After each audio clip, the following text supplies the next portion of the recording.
काफ़ी साल होने के पश्चात ये सब बच्चे जब बड़े हुए, इनमें के ये सब बच्चे डॉक्टर्स बने, लॉयर्स बने, इंजीनियर्स बने, आईएएस ऑफिसर्स बने। यही बच्चे जो बच्चों को उन्होंने ख्याल रखा। और उसके जो 3 पुत्र थे, जो जो लड़के थे उनके, जो उनके पिता के साथ रहते थे, वो भी उनके पिता को छोड़ के यहाँ पर आ गए और इनके माँ के साथ रहने लगे, और वो भी बहुत अच्छे पढ़ाई करके बड़े हुए। एक दिन काफ़ी सालों के बाद, अभी उसके पति ने उसको तो त्याग दिया था, एक दिन काफ़ी सालों के साथ एक 80 उम्र का एक बूढ़ा व्यक्ति उनके अनाथ आश्रम में आया। और अनाथ आश्रम में आने के बाद वो बूढ़े व्यक्ति ने बोला, कृपया मुझे आपके आश्रम में रखिए, मुझे शरण दीजिए। और सिंधुताई ने तुरंत पहचान लिया। एक्चुअली ये जब 80 साल का जो ये बूढ़ा आया था, इसके पहले सिंधुताई को 270 अवार्ड्स मिल चुके थे उनके ये कार्यकलाप के लिए, और 15 देशों में जाकर इन्होंने अपने अपने अपनी कहानी भी बताई थी, और किस तरह से हमने अपना जीवन जीना चाहिए भी बताया था। तो जब ये बूढ़ा व्यक्ति आया तो इसको पता चल गया था, मेरी जो पत्नी थी उसने अभी उसकी क्या हालत है, अब उसने क्या क्या अपनी ज़िंदगी में क्या क्या कमाया है। तो वो व्यक्ति, 80 साल का व्यक्ति उसके पास आया, और उसने देखा, जब सिंधुताई ने देखा, वो तुरंत पहचान गई, ये तो मेरा पति है। लेकिन उसने बोला कि कृपया मुझे शरण दीजिए, मुझे माफ़ कर दीजिए। तो सिंधुताई ने बोला, हाँ मैं तुम्हें माफ़ कर दूँगी, कृपया मुझे शरण दीजिए आपके यहाँ पर। तो उसने बोला, यस मैं तुम्हें शरण दूँगी, लेकिन एक पति के रूप में नहीं, मेरे पुत्र के रूप में। ये सब पुत्र है मेरे, और मैं तुम्हें भी अपना पुत्र करके यहाँ पे रखूँगी। और बाद में बच्चों को बताती थी अपने, जब उनको रखा वहाँ पे, अपने बच्चों को बताती थी, बाकी सब जो बच्चे थे, कि इनके ऊपर थोड़ा ज़्यादा प्रेम करना, इनको प्रेम की बहुत ज़्यादा ज़रूरत है। और कभी कभी तो ऐसा भी बोलती थी कि हाँ मेरे बहुत सारे बच्चे, लेकिन ये सबसे है ना बड़ा बच्चा है मेरा, सबसे नटखट है, लेकिन बहुत मस्ती करता है। तो ये स्टोरी थी सिंधुताई सपकाळ की, जिन्होंने, अगर समझो, अगर वो जो क्षण था उनके जीवन में जब उन्होंने सोचा था कि मैं सुसाइड कर लूँ, अगर वो सच्ची अगर कर दिया होता तो शायद आज हमारे पास सिंधुताई नहीं होती। तो सीखने की बात इसके अंदर से ये है कि जीवन में बड़े बड़े प्रॉब्लम्स आएंगे, और सिंधुताई कहती थी कि जब जीवन में बड़े बड़े प्रॉब्लम्स आएंगे ना, तो हमको खड़ा होना चाहिए। जब हम खड़े हो जाते हैं उनसे लड़ने के लिए, तो प्रॉब्लम्स अपने आप छोटे हो जाते हैं। एक भक्त, मेरे मित्र, वो कहते थे कि don't tell Krishna how big your problems are. Krishna को ये मत बताइए कि आपके प्रॉब्लम्स कितने बड़े बड़े हैं, रादर कृष्ण को ये बताइए, रादर आपके प्रॉब्लम्स को बताइए मेरे कृष्ण कितने बड़े हैं। So that's a very important lesson, and that's why एक बार बहरीन में, अभी आप अगर कभी ऑनलाइन चेक करेंगे, बहरीन में एक पेड़ है, उसका नाम है ट्री ऑफ लाइफ। ये ट्री ऑफ लाइफ ऐसी जगह पर है, ये जो पेड़ है ऐसी जगह पर है जहाँ पे चारों जगह, जहाँ आप वहाँ पे जाके खड़े होंगे, आप जिधर तक जाएंगी वहाँ पर पूरा रेगिस्तान है, और ये रेगिस्तान के अंदर ये पेड़ है, सालों से यहाँ पर है।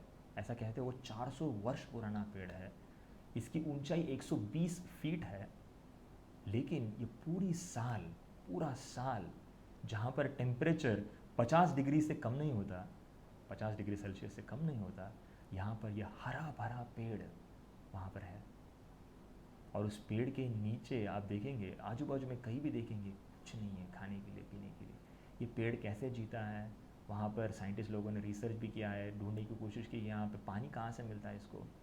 ऐसा कुछ लोग कहते भी है कि वहाँ पर शायद ईडन गार्डन पहले यहाँ पे था, ईडन गार्डन नहीं, गार्डन ऑफ ईडन यहाँ पे था, राइट। तो काफ़ी सारे लोगों ने तर्क भी लगाया है, लेकिन द पॉइंट इज़ व्हाट, ये पेड़ हमें सिखाता है, हाँ, ऐसे जगह में रह के हमको सिखाता है, डोंट लूज होप।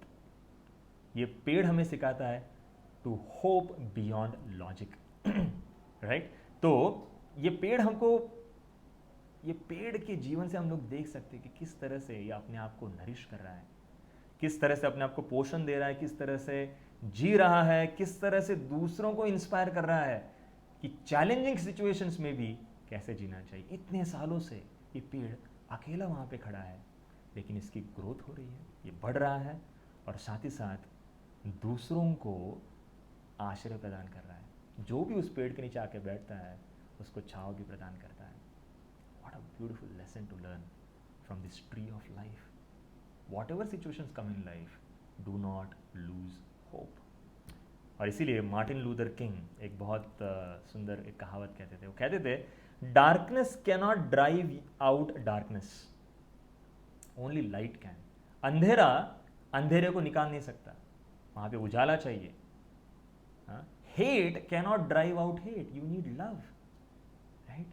और वो कहते हैं जब भगवान की भक्ति करेंगे तो भगवान की भक्ति करने से ही जीवन में जो दुखद परिस्थितियाँ आती है वो दुखद परिस्थितियाँ दूर हो जाएंगी। और इसीलिए I compare life with a car journey. जब हम कार चलाते हैं तो कार की जो जर्नी होती है उसके अंदर हम लोग देख सकते हैं किस तरह से कार के पास कार जब चलाते हैं उसके अंदर एक एक्सीलेटर होता है और एक ब्रेक होता है। एक्सीलेटर मतलब जीवन में हमको कुछ हासिल करना है तो हम लोग एक्सीलेटर दबाते हैं, लेकिन हमको इंटरनल ब्रेक्स भी होने चाहिए। जीवन के अंदर कभी कभी ऊबड़ खाबड़ रास्ते आएंगे, ऊपर नीचे जीवन में कुछ ना कुछ तो होते रहेगा, लेकिन वी शुड नो कुछ भी हो जाए हम लोगों ने हार नहीं माननी है। हम लोगों ने देखना चाहिए कि जीवन में एक बड़ा पिक्चर क्या है। और इसीलिए रावण के पास कहते थे उसके पास 10 सर है, और जब राम एक एक सर को उड़ा रहे थे, श्री रामचंद्र उड़ा रहे थे, वो सोच रहे थे शायद अगर ये जो सर आएगा शायद इसके पास थोड़ी बुद्धि होगी, अभी तो शरण ले लेगा, तभी तो उसकी मृत्यु नहीं होगी। लेकिन रावण के पास 10 सर हो के भी उसके पास दिमाग नहीं था, उसके पास बुद्धि नहीं थी। अर्जुन जब युद्ध भूमि में था, कृष्ण के सामने खड़े थे, तो अर्जुन ने कृष्ण के पास शरणागति स्वीकार की और कृष्ण को बोला, कृपया मुझे एक रास्ता दिखाइए, किस तरह से मैं अपने जीवन में यशस्वी हो सकता हूँ, इस युद्ध में यशस्वी हो सकता हूँ। और कृष्ण ने उनको राह दिखाई, जो भगवत गीता के रूप में 5000 वर्ष के बाद भी हमारे बीच में उपस्थित है और आज भी लोगों को एक अच्छा रास्ता दिखा रही है। तो एक शायरी के साथ मैं ये आज का क्लास समाप्त करूँगा। तो ऐसा कहते हैं, मंजिल तो हम पाकर रहेंगे, मंजिल तो हम पाकर रहेंगे, भले ही लड़खड़ाते ही सही। मंजिल तो हम पाकर रहेंगे, भले ही लड़खड़ाते ही सही, पर कायर तो वो है जो घर से निकलते ही नहीं। बहुत बहुत धन्यवाद। हरे कृष्णा। सो मैं देख रहा हूँ काफ़ी स्टूडेंट्स ने कुछ प्रश्न पूछे हैं। Can we take 1 or 2 questions? Can you ask? Yes sir, thank you sir. So I can see some questions here. So first question is, how spirituality can help people to not commit suicide? हाँ, very good question. Because हमने spirituality के बारे में discuss किया, कैसे spirituality से हम लोग सुसाइड करने से बच सकते हैं। Practice of spirituality, world health organisation बताता है कि there are 1 million people who commit suicide annually। 10 lakh लोग वर्ष में सुसाइड कर लेते हैं। प्रैक्टिकली अगर ये काउंट देखा जाए तो युद्ध और एक्सीडेंट्स के अंदर जितने लोग मरते हैं उससे भी ज़्यादा लोग खुद को ही मार लेते हैं। युद्ध में एक दूसरे को मारने से ज़्यादा खुद को ही लोग ख़त्म कर देते हैं। तो प्रैक्टिकली और स्पेशली आज की तारीख में जब कोरोना वायरस इतना बढ़ गया है, लोग घर में रहते हैं, लोगों को कन्फ्यूजन होता है कि क्या करे जीवन में, एंड लोग सुसाइड कर लेते हैं, राइट। तो वन ऑफ द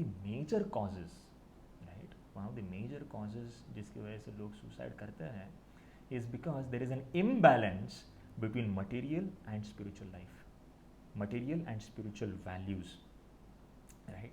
जब हम लोग जीवन में मटेरियल गोल्स के लिए जीते हैं, राइट, हमको कुछ अगर कोई मटेरियली कुछ चीज़ अगर अचीव करनी है, और वो चीज़ मोस्टली फिर क्या हो जाता है, जब वो ऐसी चीज़ कोई अचीव करनी होती है तो that time people become very much मतलब मुझे वो हासिल करना ही है कुछ भी करके, राइट। और अगर वो चीज़ हासिल नहीं हुई तो फिर क्या होता है, because that is the nature of the world. Material चीज़ अगर कोई हासिल करनी है, most of the times you don't get it. लोगों को क्या लगता है, मेरे जीवन में कुछ फ़ायदा ही नहीं जी के, I lose the sense of worth, sense of living.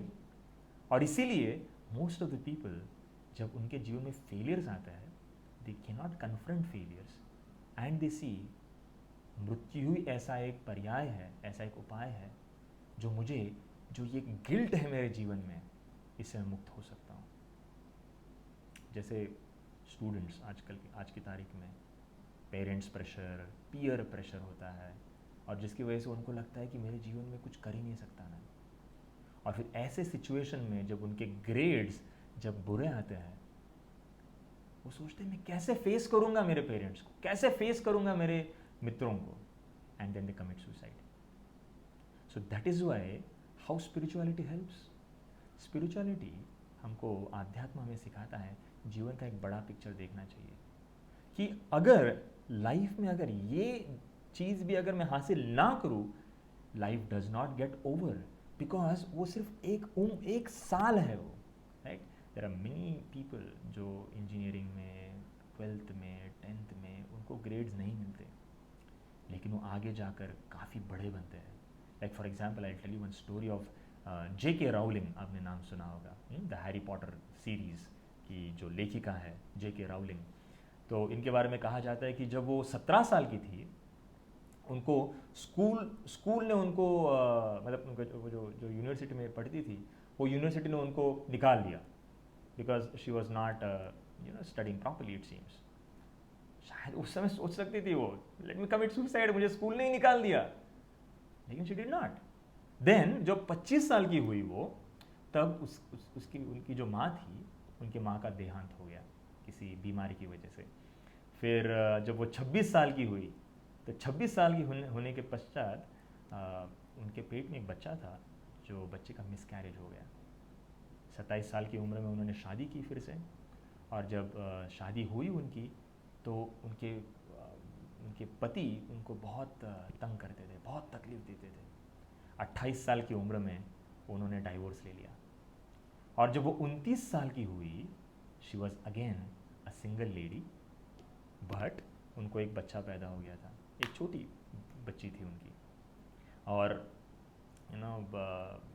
जब ऐसी सिचुएशन थी उनकी, जब 30 साल की थी हुई वो बच्ची है, और खाने के लिए उनको यहाँ वहाँ भटकना पड़ रहा था, कैसे पैसे मिलेंगे, कैसे जीवन का गुजारा होगा। उनको लग रहा था जीवन में कुछ करके फ़ायदा नहीं, मेरे जीवन में मैंने सिर्फ हार ही देखी है। एट दैट टाइम उन्होंने सोचा, लेट मी ट्राई वंस, मुझ में लिखने की कला है, और उन्होंने लिखने की जो कला थी उसको प्रैक्टिस में लाया। और 31 साल की जब उम्र थी उनकी, तब उनकी पहली किताब बाहर निकली, और जब वो पहली किताब बाहर निकली, वो इतनी फेमस हो गई। हाँ, by the end of 35 year, जो 35 साल की हुई, उनकी 4 किताबें मार्केट में थी, and that time she was recognised as the author of the year. लेखिका, पूरे वर्ष में सबसे बेस्ट लेखिका करके पहचानी गई। जब उनकी लेटेस्ट किताब जब रिलीज़ हुई, हैरी पॉटर 7, दैट टाइम उनके पहले दिन में ही 11 मिलियन, मतलब 1 करोड़ 10 लाख किताबें पहले दिन ही सेल हो गई थी। Can you imagine? जब वो 30 साल की थी, तब उन्होंने सोचा था मैं सुसाइड कर लेती हूँ। हाँ, अगर उन्होंने ऐसा सोच लिया होता तो शायद कर नहीं पाती। The point is what, seeing the hand of God. जीवन में भगवान का हाथ देखना बहुत ज़रूरी है, और इसीलिए आध्यात्म हमें 4 प्रिंसिपल सिखाता है। सबसे पहले सिखाता है, body is not all in all, soul exists.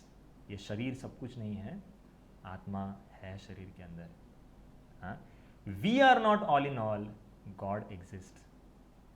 सिर्फ हम नहीं हैं, भगवान भी है। हाँ, this life is not all in all, next life exists. ये जीवन ही एक नहीं है, अगला जीवन भी लेना है, right. And this world is not all in all, spiritual world exists. सिर्फ ये जगत नहीं है, आध्यात्मिक जगत भी है। और ये सोच के हमने अपने जीवन को एक दिशा देनी चाहिए। So that is the answer for the question. That's how spirituality helps a person to get a bigger picture of life and lead a life in a positive way. Is there any other question?